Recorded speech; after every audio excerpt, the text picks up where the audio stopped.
So my name is Rachael. I'm the manager and co-curator of this facility, but also the co-curator of this exhibition.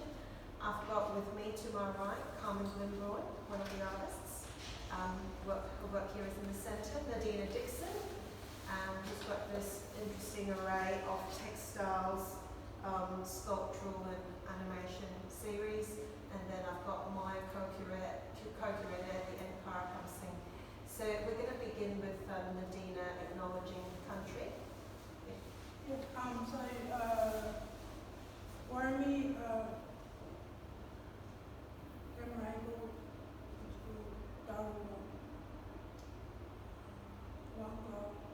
Kiang we go here in Bayalua Maylam, Woodry, Darbar, Yanu. I just welcome you to the nations.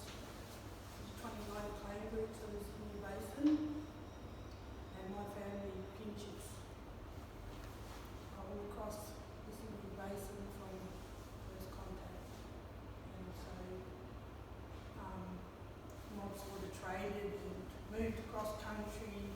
A lot of us are connected by blood, related to the Dyarra Murrama Western Sydney to the Rachael Kiang and Rachael community, and then all throughout the Sydney Basin, people gathered seasonally and fished and followed the eels and the 6 seasons on Dyarra country. So there was a lot of moving around on country to resource and to do ceremony and to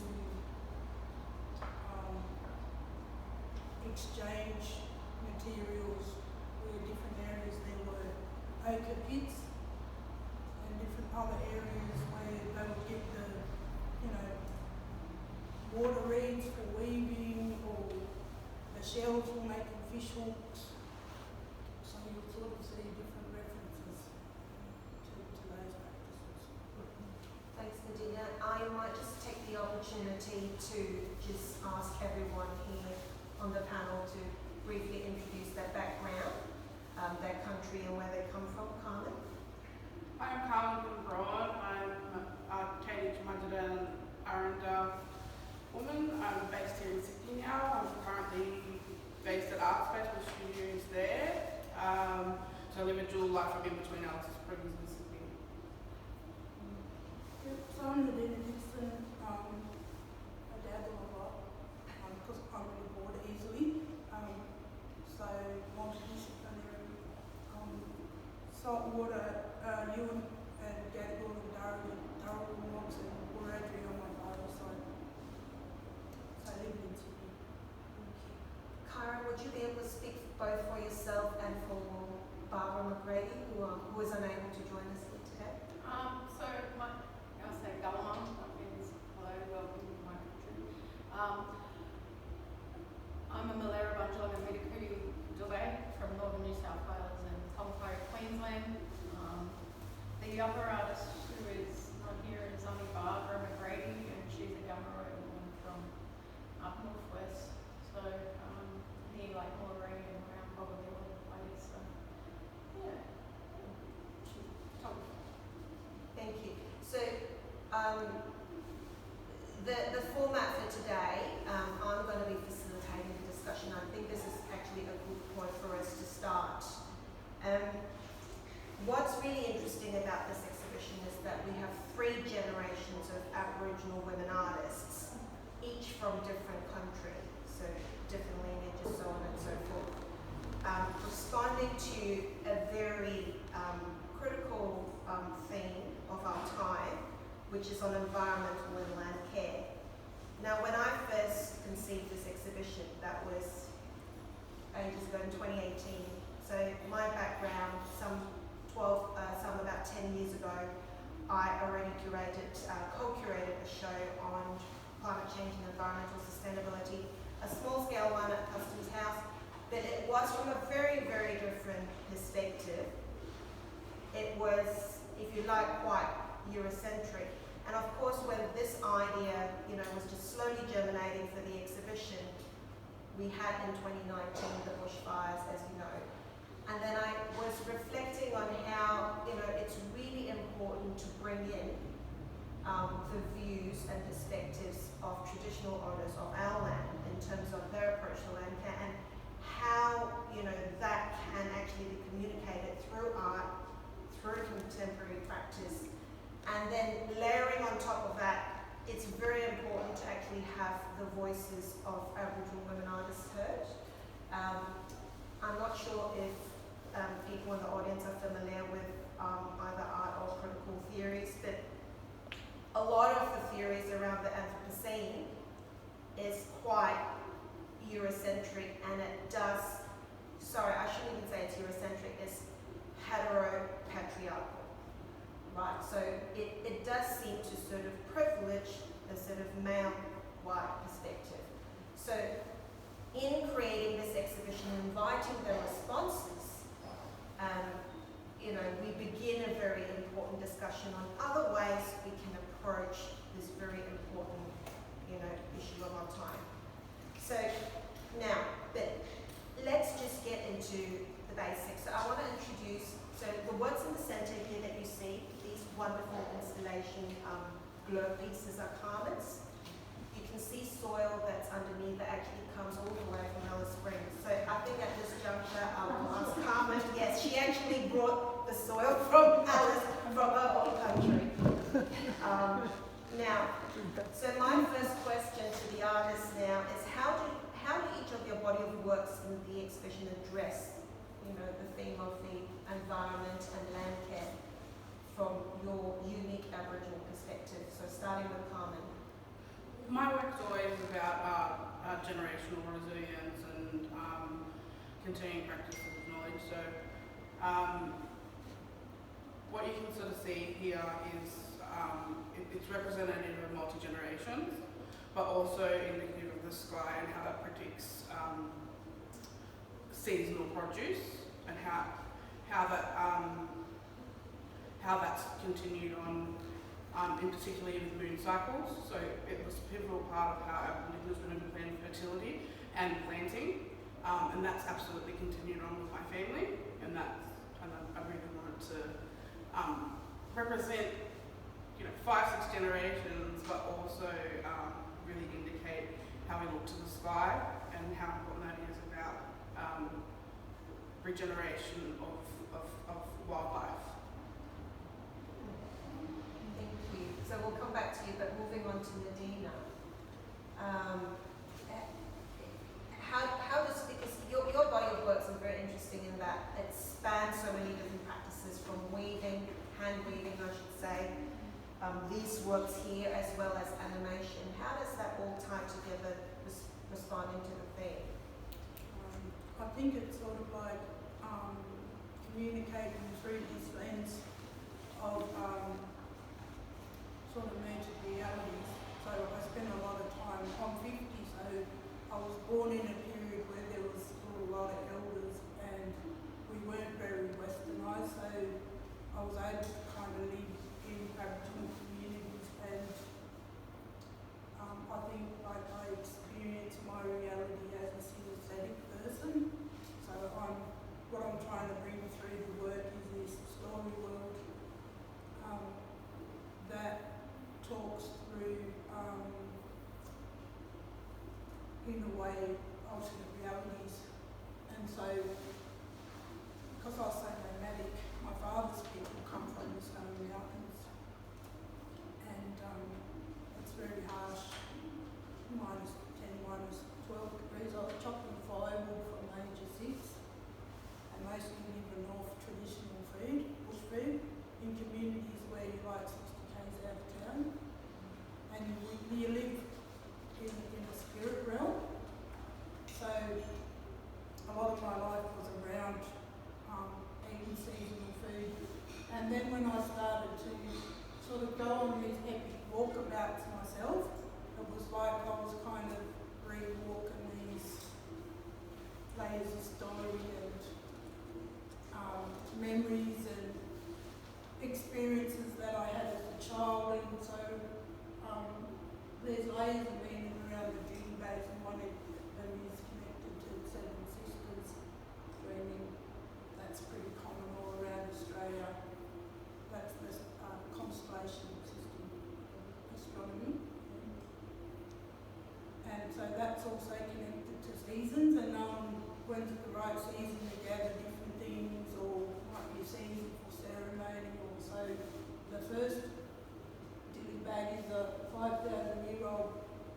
Sydney design, which is the star pattern saltwater country, is very connected to astronomy, the dark emu, and all of those knowledges that are just starting to emerge that dictated saltwater life, of when you would gather prawns or when the oysters would be ready, when the fish would migrate, when the whales travel and all that sort of thing.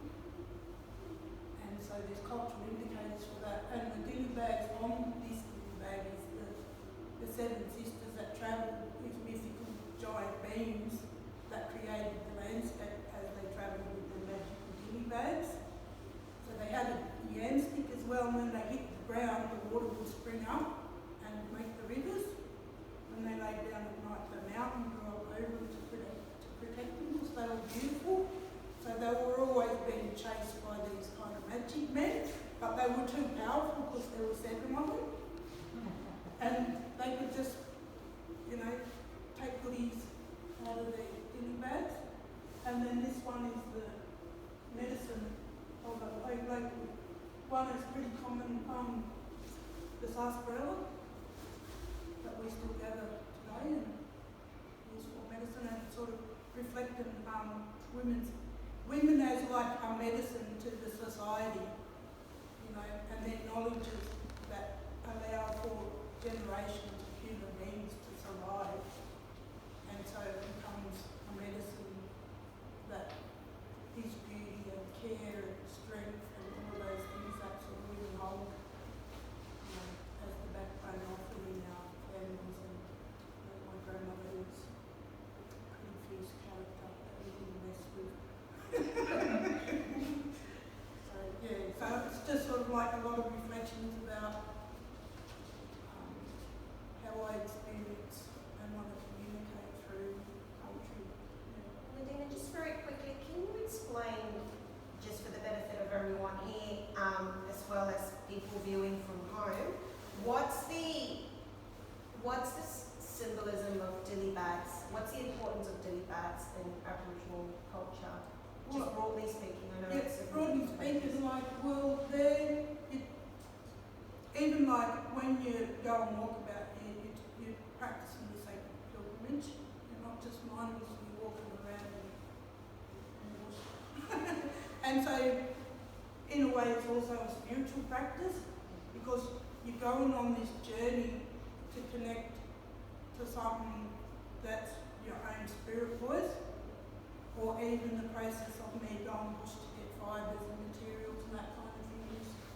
A Western bag will not cater to gathering on country. So it's kind of like your resource kit. It has ceremonial aspects to it, and it's all over Australia. There's like cave paintings and etchings that show the dilly bags, you know, that are 8,000 or more years old. So it's sort of embedded in our cultural symbology as, you know, your toolkit. And there's a philosophy around resourcing yourself. It can be a spiritual toolkit as well. It's like, what do I need to take from the dilly bag? What is it that I need to bring to this space? Or how can I adapt and look at skills, or where I get food, or where do I connect, or where do I get support, or yeah. So in terms of the connection with the environment and care, how does that connect to bringing it back to the theme of the exhibition? Because obviously it's a very different perspective to care. It's a very holistic kind of approach, would you say? Well, it's just like using what's in your environment, you know, to gather, to make other, like to hold, you know, your fibres, to make your baskets, or to make your string, and so they'll become your tools that you need for your survival. And of course, like when I go gather materials, I have to be aware of all kind of things, because my father's country is snake country. So if you go in there mucking around, traipsing around 60 k's out of town, you get bit by a black snake or a tiger snake, and you can't read tracks, then you're dead before you get say. So it's all of these kind of things, you know. And you can only take, there's strict rules around gathering, you can only take what you need. I have to do prayers and say thanks before I take the fibres. I can't go just breaking things off the tree because I'm disrespecting the spirit of the tree. I can't take a huge amount off one bunch of plants. I have to spread it across. And you know, just this awareness that I'm a visitor, you know, and that I have to practice mindfulness, being on country, and not just sort of be ego-based and go in there and take whatever I want. Okay, it's just moving on quickly to Kyra. Are you able to speak on behalf of Barnes Works? Well, I wish she was here, but she's quite elderly now and not so good with her respiratory issues. So I'll try to do the best for her on Barb. So when she was telling me about her works, it was around looking at the holistic approach on how we look at landcare and maintaining who we are in this country. The dance is a big part in ceremony, and so it was important. She's known as a sports photographer, so it's quite different for her photographs to be of dancers, but this is us in our space, our natural spaces, and on different country as some of these photographs are. It's around that practice of keeping that and maintaining it, and also it is us being self-determined and looking after our own people and making sure our cultural knowledge is strong. So I guess I'm trying to do the best finding Barb here right now, but yeah, when she was talking to me, it was about that documenting of living culture, and she's managed to do that, and the technique, the artwork's been printed on the photographs. There's a butcher's paper with a malacca, and so it's quite unusual, and it's the first time it's ever been done in Australia, so it's just amazing to see them in quite large scale and presented so beautifully like this as well. So yeah, I guess. Can you talk a little bit more about the idea of dance being a ritual and the connection to, again, the environment that we're in, the natural environment? Well, dance is a part of who we are. There's dance, song, art, and many different ceremonies. And I guess growing up, being a young person, that was the first thing I learned was dancing. So coming from that perspective, I can see where she's coming from, especially when you've got women doing ceremony in some of these photographs. Also, you've got elders, you've got that generational knowledge being passed down. So there's elders, there's middle age, and there's younger kids as well. So it's passing it down through orality, but through the dance, so the physical Connection with the dance. Okay. Now, so just to summarise very quickly, so the key things that come up very often through what each of you have said, it's the approach of being very mindful. It's a sense that it's a holistic approach in terms of the human environmental relationship. You're not compartmentalising each one of these things individually, and that the approach to landcare, everything sort of ties back to being at one with the land and spiritual being and, who you are in a kind of broad sense of knowledge. Now, I like to sort of move the focus to the matrilineal aspects of each of your practice. And now back to you, Carmen. Can you talk a little bit more about how your work sort of, again, and links to your broader practice as well of, a matrilineal knowledge, matriarchal power, so on and so forth. Yeah, so design factors that are connected that I'll just sort of talk about briefly. So, the earth is taken directly from a place called Alcohol, which is where my father went through law and my brother went through law. The earth's taken from a spot where my grandmother took me to learn how to search for honey ants, which is my direct dreaming.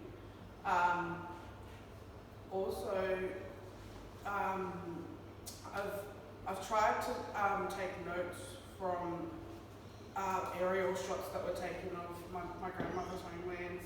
So you can see on the far left one, it looks, you can see the tracks of desert sort of airscapes. Just for everyone's benefit, which far left one were we talking about? That one. This one? Yeah.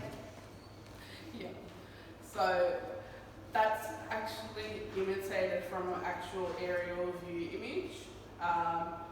And a lot of our stories across Central Australia are actually told from the sky view. I also wanted to incorporate not just the earth where my grandmother taught me this direct dreaming, but I really wanted to speak about how the earth is so deeply connected to us grounding ourselves, and it's a pivotal part of connecting to the land. Also, there's some imagery onto the one on the far right here that's directed for The largest one? the largest one. Yep. That is connected similar to Nadena's to medicine. So we have multiple bush medicines that go across Central Australia. That the township of Alice Springs has been really active in reteaching people, and people are just growing it in their yards now and making things like balms and ointments and teas as well. So yeah. Also, I wanted to really fill in that sort of female aspect of fertility and how that's with blood moons and moon cycles, and how it indicated not just seasons, but when it was time to make babies. But yeah, I mean, the consideration of colour and so I majored in sculpture and installation. I'm fresh out of art school, so I'm super interested in public artwork. So I'm trying to make a lot of artworks that could potentially go into that sphere and bring those sort of stories into, to wider audiences. And so outside of this body of work, would you say you've got a very strong matrilineal focus in the other works that you develop? Oh, very much so. So I come from a whole line of storytellers. So from my grandmother was a healer, a traditional healer, and then she was put into indentured servitude, but she still ran a clinic where she healed people on the side of the house. So she'd have to do her slave work pretty much, and then she healed people in the evening times. And then my grandmother, my direct grandmother, she was also put into indentured servitude, and she was a slave here in Vaucluse, stolen from Alice Springs. And she went back to Central Australia and started the Central Australian Media Association, which is probably like the biggest treasure trove of recorded ceremonies and Indigenous language, songs, dance. It's the best resource of knowledge. My mother's a filmmaker who does the same thing. So I suppose I'm like fourth generation storyteller in my own way. Thank you. Now, coming to you, Nadeena, can you talk a little bit more about the connection between particularly your digital animation works and your, quite traditional practices of weaving, presented, of course, in a non-traditional way? Yeah, I think it was about when I did my first degree, so mostly I grew up in the period where there were no computers when I went to school, and then You've done amazingly for someone who's grown up with no computers. and I wasn't interested really, I was kind of anti-computer,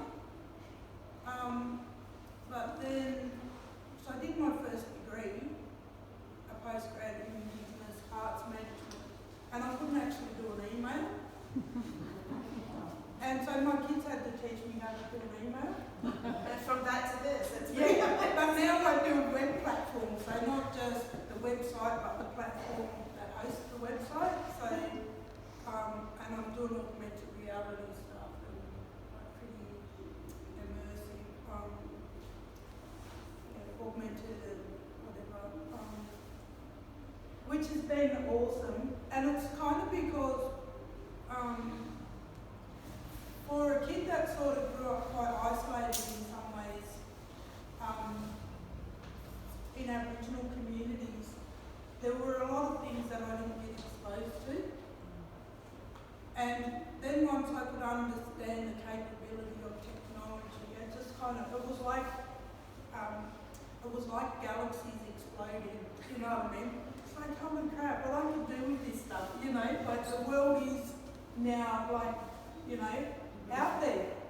So I've gone from being in very isolated Aboriginal communities to the world, and it sort of helped me to feel connected. And so bit by bit I did a diploma in multi-platform production because I was determined to have a voice, and I thought, well, if I can get these skills, I'll be able to communicate with people even if I'm in the bush.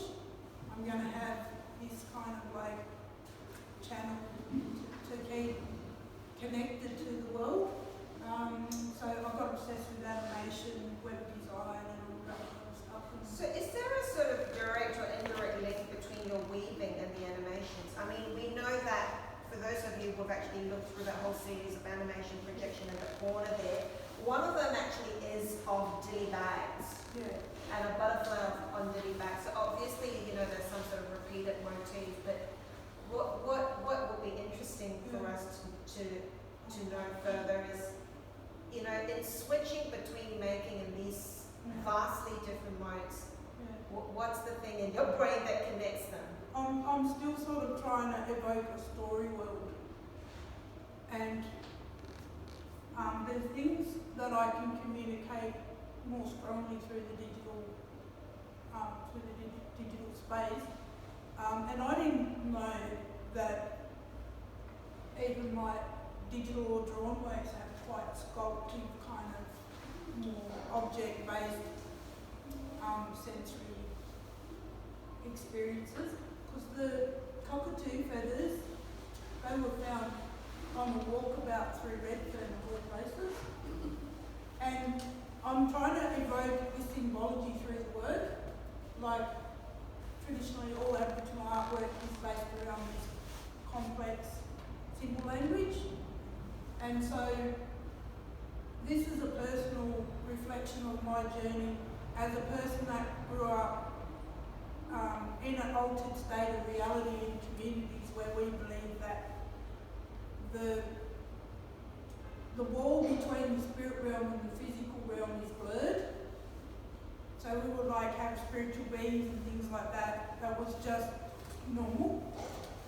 People say, oh, don't go over there, the little girls will come and take it and you'll have to go and live with the spirit beings. So my experience of what is tangible or intangible is more woven across, and so this is kind of speaking to feathers as a symbol of ceremony, the sacred and culture, and then the, you know, sort of old school screen TV static is the contrast between tribal and future. But in our reality, we've been communicating across the sky way before the white man ever invented a computer. So we believe in spirit travel and communication across great distances, and you know, birds sending messages, and that people would travel for great distances to come together for major ceremonies when, you know, the certain seasons would come. And so there was sort of like these two parts of myself, and whatever we create exists in the spirit realm anyway before we make it into manifest it into a solid object. Yeah, it's all coming from somewhere. Yeah, it's not just like randomly, it just comes out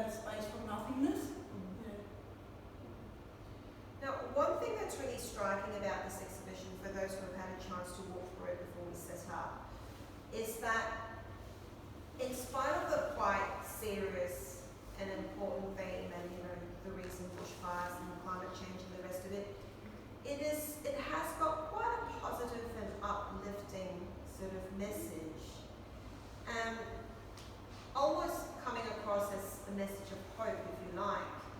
Now, can you comment a little bit on that, either of you or Kyra, if you want to step in and talk about how the works are actually quite uplifting, and there is this theme of healing that you know is interweaved throughout all the three different bodies of works. Yeah, okay.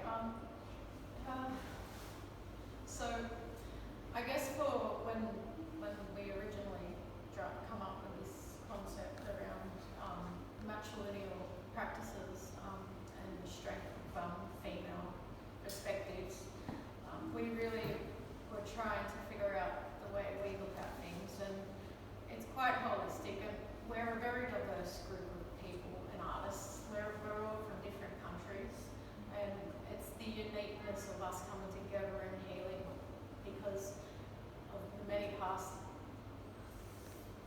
stuff that's happened in Australia. But I guess there's hope, and I guess with having artists in here putting their works up and getting people in here to create some awareness and knowledge around some of the important issues that affect us as First Nation artists and women, especially in the arts, because the arts is quite patriarchal. I feel it was important to have these artists all tell their stories from their own perspectives, because that's what unites us, is by bringing us together to tell our message. It brings on that unity and strength, and even though we can be very diverse, it's very important, especially around the devastations that's happened in the past year and continuing to keep happening. So it's about looking at our own behaviours and trying to change some of these things which were particularly the way we look at it from when we look at things from a First Nations perspective compared to how normal society looks at things. I think it's really looking and re-engaging to that and looking at the way we preserve and care for our country, because that's the overall message of this exhibition, is to maintain that and look after our environment and the land that we walk on. So yeah. Thank you. Now, Carmen, just want to talk a little bit more about your works. Like I said, as compared to other artists, you know, you don't focus on so much of the negative, but you do bring up quite a lot of the positive aspects, you know, and looking forward to the future. Can you talk a bit more about that? Because I do speak a lot about generational perspective, I have to consider elders that have been traumatised, and also just consideration of any audience, really. I think that it's really important that we balance out speaking about trauma with resilience. We really need to highlight that. What was the question again? No. I'm particularly interested in the fact that your work is quite uplifting rather than focusing on. I mean, it's intentional, and it's also, And why is it intentional? Can you speak more about that? I think one of the things that I actually wrote in my honours thesis recently is bringing Indigenous stories to a wider audience, and I have to consider that within the aesthetics. So I deliberately do gentle aesthetics to bring audiences in. So when I'm thinking about this, like say if I do pitch something like this to a public space, I want to draw in the audience so they're still receiving Aboriginal messages. You know, it's a tactic. It's a successful tactic too. But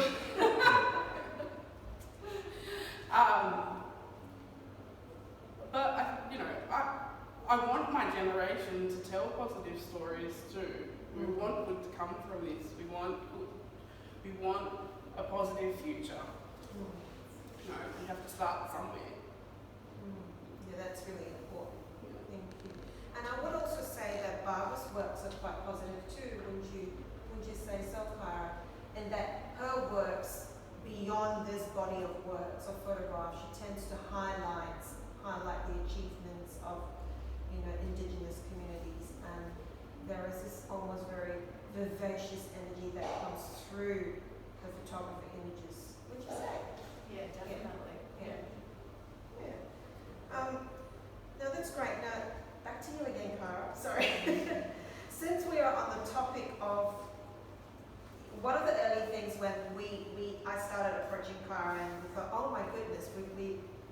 are quite on the same page in terms of, you know, kind of female perspective and, you know, highlighting the importance of environmental care. And one of the interesting things that came up was feminism. And again, as I introduced earlier just now, the idea of the scene. And how feminism is actually seen quite differently in the Aboriginal community. Could you, you know, elaborate a little bit more about that? Feminism versus, in Paola Bala's terms, Paola Bala is Indigenous Aboriginal curator, based in Victoria. So can you talk a bit more about how that's different? Ooh, I guess for myself, I can only really talk about my practices as a traditional owner of my country. I actually don't see myself as a feminist. I believe in a shared space because we have men's business and we have women's business, but it sort of coexists between each other, but we already sort of know that without spoken words. For me, I'm only the sixth generation since white settlement, so it's not that far ago. So when we talk about looking at maintaining our matrilineal bloodlines, it's around about just having that respect and care for it. And I think Carmen said it quite beautifully in the way she explained her artwork around there's different seasons, different times. We all have our own roles, but we're definitely at a time where we need to start hearing the matrilineal perspective a lot more, because especially in the arts, you notice that there's a lot more voice around that patriarchal and that experience. And I guess when we're talking about us, we're in the matrilineal sense, we're quite strong on who we are, and it's been passed down for many generations. And it's about acknowledging that and respecting that. And in order to put our practices out there, because it's not always easy to be in the space when you've got so many different sorts of cultures, and I guess that's why it was very important to be able to express this. And especially from where I come from, it's a very strong matrilineal line on my mother's side, and we've been continuing to maintain that for a very long time. But I guess we do have our uncles, our fathers and our brothers, and they've got their own role to play within that as well. So it's about building us up to become stronger, and I guess acknowledging that we are in a space and time where a lot of things are changing in Australia. So it's important to get that side out, because it's so hidden because of the society and the way the Western society looks at things through that patriarchal lens. And this is why it's important for spaces such as this gallery to have a matrilineal exhibition, especially with our First Nation women artists. And very timely and programmed particularly to celebrate NAIDOC Week. Just finishing off, Kyra, how do you think this exhibition is different to some of the others you've worked on lately? Wow. I've worked on a few this year. I've worked on I called it Not Young or Free. It was a 250 anniversary exhibition around the settlement when Cook arrived in Australia, and so that was in response to some of the stuff that's the past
it's a very technical question rather than about the theme of the work, but what are these made of?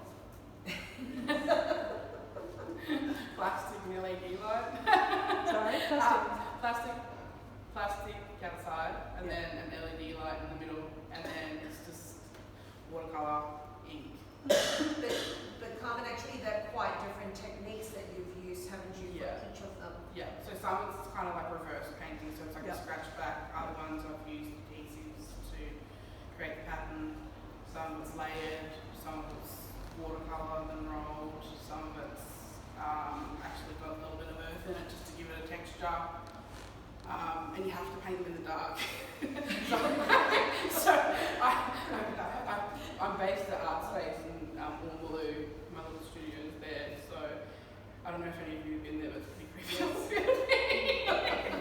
One of the local black fellas told me that a lady used to sleep in there in a coffin, so now when I'm sitting there, painting at night, yeah, I try and let them take me to a good place, but yeah, I always get happy when I hear people at Harry's Pies across the road. So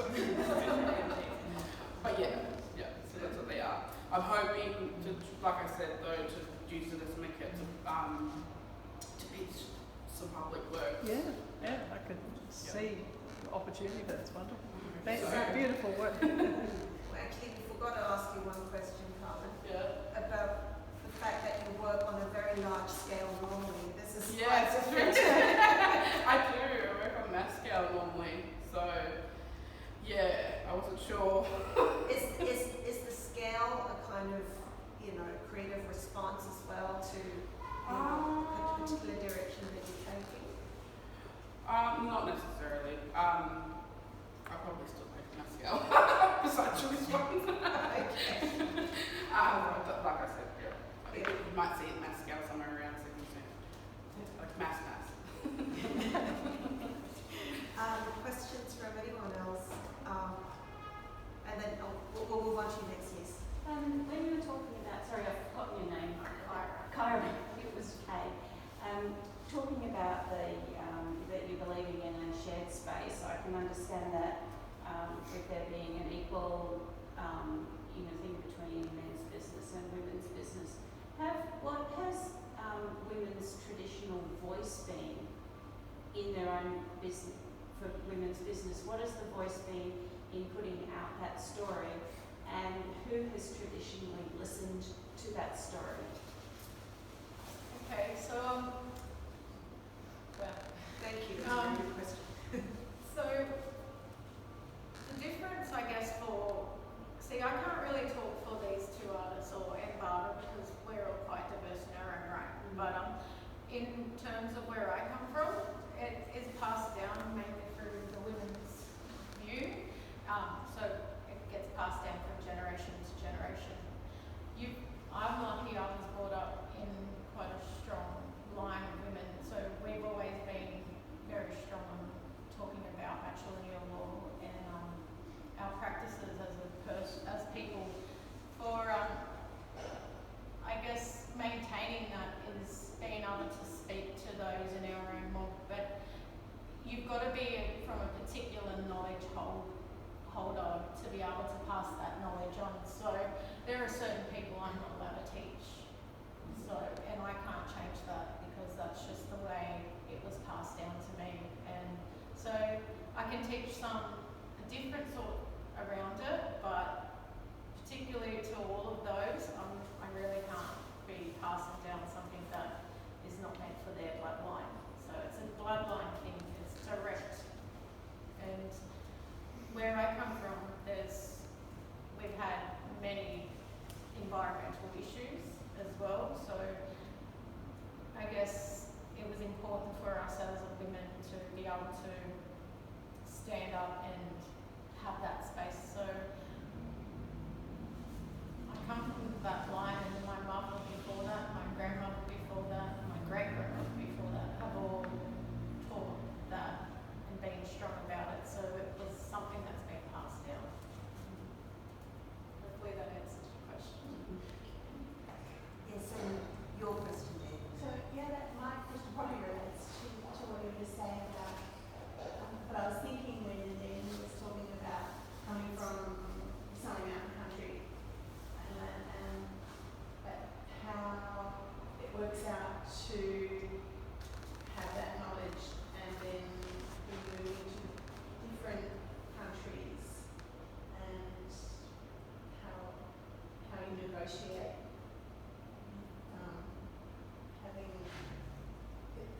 working the cultures together, or whether you take your old knowledge with you or take on new information. Is that directed at Kyra? Probably Nadeena. Nadeena. Anyone could. Well, I only stick with the designs that my mom's designs.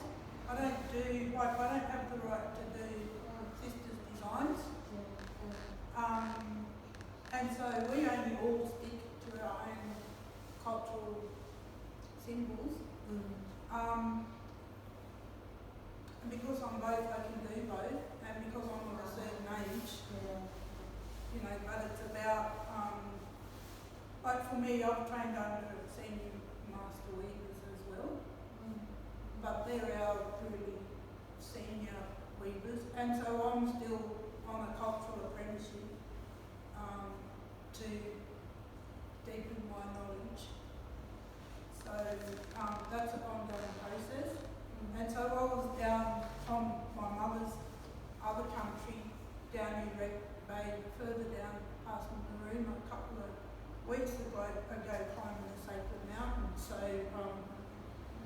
this going back to country and then sort of dropping back into that cultural space is the process of actively creating, researching, thinking and making through cultural practice, and even gathering the materials and being aware of what season it is.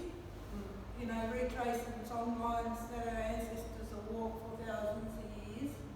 Yeah, and doing ceremony on top of mountaintops and sending love and healing and wellness out to our global community.